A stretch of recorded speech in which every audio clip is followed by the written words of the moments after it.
So this is a screencast to show how I would use this PowerPoint presentation to teach about cellular respiration to an intro biology class in high school. It is a very basic overview of the reaction. I don't go into any of the individual steps. If I were teaching AP biology, I would definitely go over free energy and oxidation, reduction, acetyl-CoA formation, and all the intermediates and the enzymes. But this is really just to give the big picture about cellular respiration, the process. Just to put the PowerPoint into context, right before we go into bioenergetics, we would have covered biochemistry, and here are some of the questions we would have talked about. And then we would have done some cellular structure. Here are some of the questions for that. And the essential questions for bioenergetics would be along the lines of these. Okay, so back to the PowerPoint. So after a quick recap, I would have a brainstorm question in the style of think, pair, share. We would talk about calories, which a lot of them relate to getting bigger, but they don't really know exactly what they stand for, how they are used as a unit of measurement for energy.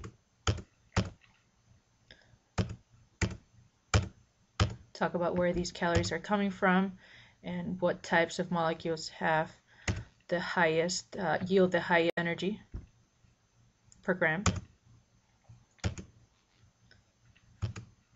I would link cellular respiration to combustion, very similar.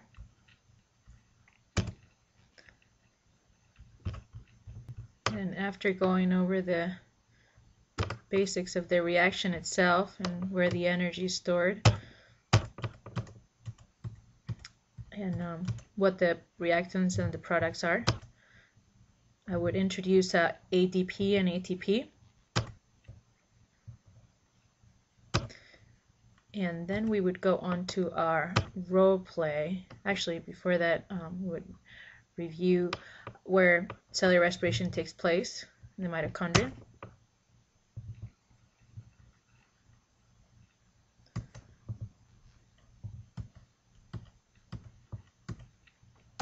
This one's actually a little bit off.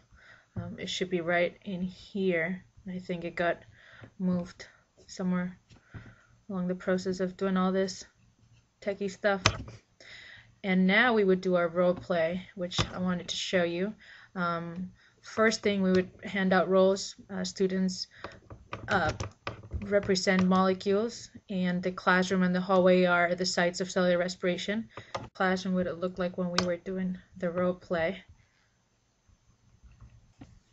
So here's the diagram. There's actually an error right here. There should be another student for the 6th carbon of the glucose.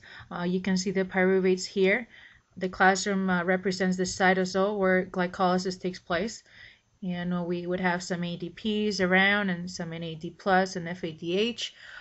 I used tape to show the outer membrane and stools to show the inner membrane of the mitochondria where the ATP synthase would be located. And to show a photograph of the students, you can see that they all have signs showing what they are, so don't forget. And the hydrogens are these white balloons, the hydrogen atoms, and these blue discs represent the electrons that are being shared. So this is the glucose molecule. And here's another photo and one of the whole group. And my class was really small, so I couldn't really have many ADPs or NAD pluses, but we got one of each at least. Okay, so back to the PowerPoint. After the role play, I would go over the steps, and before this, actually, I give them a flow chart, a blank flow chart that they have to fill in right after the role play, and I'll bring that up. And here's the blank flow chart that I give them just to tie things together after the role play, to review everything they acted out, so they can what they have to do is draw arrows and add notes to show the connection between the processes and the molecules.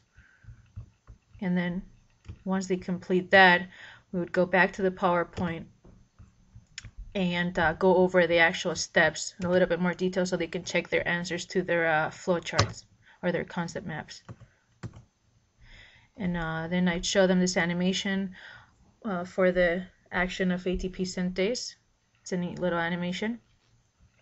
And there's also several detailed animations on YouTube. Here's the link to one of them, and a really funny little dance showing ATP synthase. I gotta show that.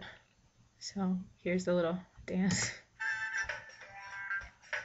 The ATP synthase. I think the students would like this. Okay. And there's quite a few videos showing cellular respiration on YouTube, but more detailed, all the steps. So you could show one of those if you want to. Here's a link to one. And then we do a calorimeter lab where we set up the apparatus similar to this, and they burn not a peanut because it's not a lot anymore, but several different snacks like chips and Cheetos and things like that, and find out which has the most calories, which contains the most calories. Now there's an example of a video showing students in the lab doing it right here. And that's it. Then I would leave them with some questions to think about for next time.